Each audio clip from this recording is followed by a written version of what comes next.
अस्सलाम वालेकुम नाज़रीन, मेरान टीवी न्यूज़ में आओ हैं सायरा सुमरो आओ है बिरिया गुल सबका मेरी का नज़र हेडलाइन पे। फील्ड मार्शल सैयद आसिम मुनीर की सदारत हेठ 274वीं कोर कमांडर कॉन्फ्रेंस फोरम पारां सऊदी अरब के पेट्रोकेमिकल ऐं सनती कॉम्प्लेक्स ते हमलनि की मज़म्मत ऐं ॻणिती जो इज़हार। ISPR मुताबिक़ कॉन्फ्रेंस में हथियारबंद फौज, कानून लागू कंदड़ इदारनि ऐं मादरी वतन लाइ जानियूं कुर्बान कंदड़ जवाननि लाइ फातिहा ख़्वानी कई वई। शहीदनि जी बेमिसाल कुर्बानी खे ख़िराज अक़ीदत पेश। ISPR मुताबिक़ फोरम चयो आहे त ईरान जा सऊदी अरब ते हमला गैर ज़रूरी छिकताण आहे। ही हमला तकरार जे हल जे मुख़लिसाना कोशिश खे नाकाम पहुचाए रहिया आहिनि। सऊदी अरब जारियत बावजूद सब्र जो मुज़ाहिरो कयो आहे। सऊदी अरब जे उन रवैये सां टियाकड़ी ऐं सिफ़ारती हल जी राह हमवार थी आहे। अॼु राति हिकु पूरी तहज़ीब ख़त्म थी वेंदी। अमरीकी सदर ट्रंप जी ईरान खे हिकु भेरो ॿीहर धमकी। अमरीकी सदर डोनाल्ड ट्रंप सोशल मीडिया ते जारी कयल पंहिंजे बयान में चयो आहे त नथो चाहियां त ईअं थिए, पर ईअं थींदो। ईरान में निज़ाम मुकमल तौर ते तब्दील थी चुको आहे। अॼु राति तारीख़ जो हिकु अहम तरीन लम्हो साबित थींदो ऐं हिकु पूरी तहज़ीब ख़त्म थी वेंदी। वज़ीर आज़म शहबाज शरीफ़ चयो आहे त इलाइक़े में छिकताण सबबि तेल जी फ़राहमी में रुकावटूं पेश आयूं, पर क़ाबिले तजदीद तवानाई जे मुनासिब हिसे सबबि तवानाई जो बहरान पैदा न थियो। वज़ीर आज़म शहबाज शरीफ़ जी सदारत हेठि अहम इजलास बिजली जे डिघे मुदे वारे मनसूबाबंदी ऐं मुल्क जी बरामदात में अघु भराई जो जाइज़ो। वज़ीर आज़म तरफ़ां बैटरी एनर्जी स्टोरेज सिस्टम वारे मनसूबे ते कमु तेज़ करण ऐं क़ाबिले तजदीद तवानाई जे ज़रियनि खे वधीक वधाइण लाइ जामे हिकमत अमली तयारु करण जी हिदायत। वज़ीर आज़म शहबाज शरीफ़ चयो त विच ओभर में छिकताण ऐं चैलेंजनि जे बावजूदि नार वारे मुल्कनि ॾांहुं पाकिस्तानी बरामदात जारी आहे।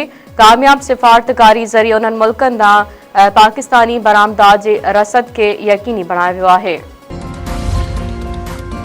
अमरीका ऐं इसराइल ईरान मथां फ़िज़ाई हमला तेज़ करे छॾिया। तेहरान जे महराबाद एयरपोर्ट वेझो ज़ोरदार धमाको, हिकु सेनागोग मुकमल तौर तबाह। कर्ग में रिहायशी इमारत खे निशानो बणायो वियो। केतिरा ई माण्हू शहीद ऐं ज़ख़्मी थियण जो ख़दशो। इसराइली फ़ौजी पारां ट्रेननि में सफ़र कंदड़ ईरानी शहरियुनि खे वार्निंग।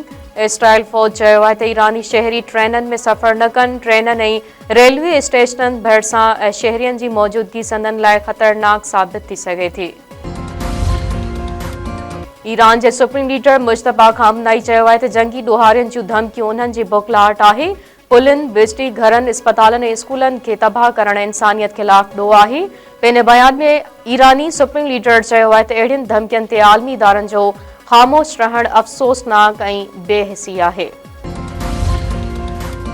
सिंध हुकूमत मोटरसाइकिल मालिकनि खां पोइ आबादकारनि खे पेट्रोल सब्सिडी जी रक़म ॾियणु शुरू करे छॾी।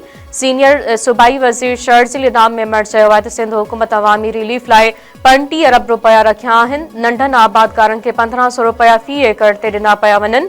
आबादकारनि खे रक़म ॾियणु शुरू करे छॾी आहे, जेका बैंक ज़रिए ट्रांसफर कई पई वञे।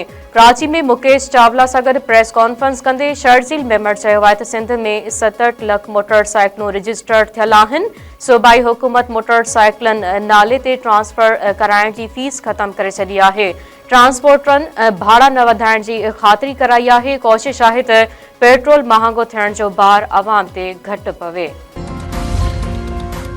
पेट्रोल पंप डीलर्स हिकु भेरो ॿीहर पेट्रोल पंप बंदि करण जी धमकी ॾेई छॾी।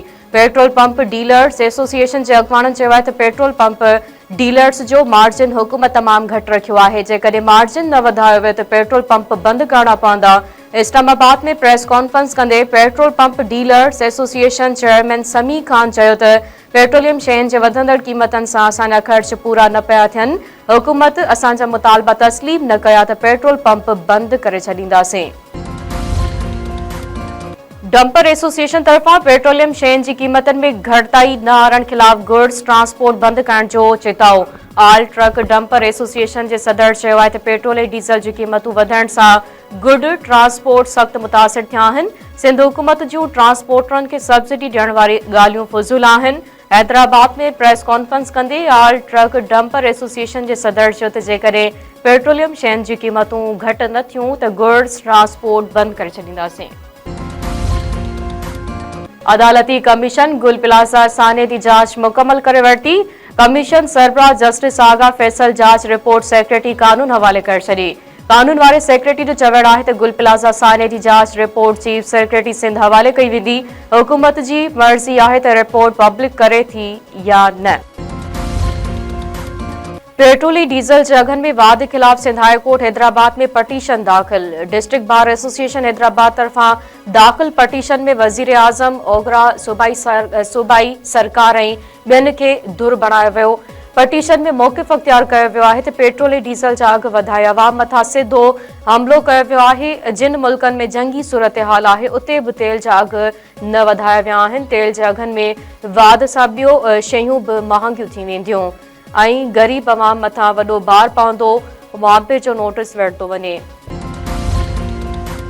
सिंध में 9हीं ऐं 10हीं क्लास जा इम्तिहान शुरू। हैदराबाद मिरपुखा सखर ऐं लाड़काणे बोर्डनि जे मातहत इम्तिहान शुरू थी विया। मुख़्तलिफ़ शहरनि में वक़्त खां अॻु पेपर आउट। हैदराबाद मिरपुखा उमरकोट मिठी ऐं कुंदरी में इम्तिहानी सेंटरनि ते कापी जी धुम मतल रही। लाड़काणे कंबर जेकाबाद कंदकोट शिकारपुर में पेपरनि दौरान कापी। घोटकी दादू शहदादकोट ऐं ॿियनि शहरनि में इम्तिहाननि दौरान मोबाइल जो सरेआम इस्तेमाल केतिरनि ई शागिर्दनि खे कॉपी केस कयो वियो। मशाइक वेझो ट्रॉलर जे टक्कर में मोटरसाइकिल सवार ॿ ॼणा जी भाड़जी फौत। क़ौमी शाहरा आमदी रोड ते कराची खां सखर वेंदड़ ट्रॉलर जे मोटरसाइकिल खे टक्कर हादसे में 32 साला कोम्भो ऐं 22 साला सरवनदास कोहली फौत थी वियो। लाश ज़रूरी कार्रवाई बाद घर पहुचण ते कोहराम मची वियो।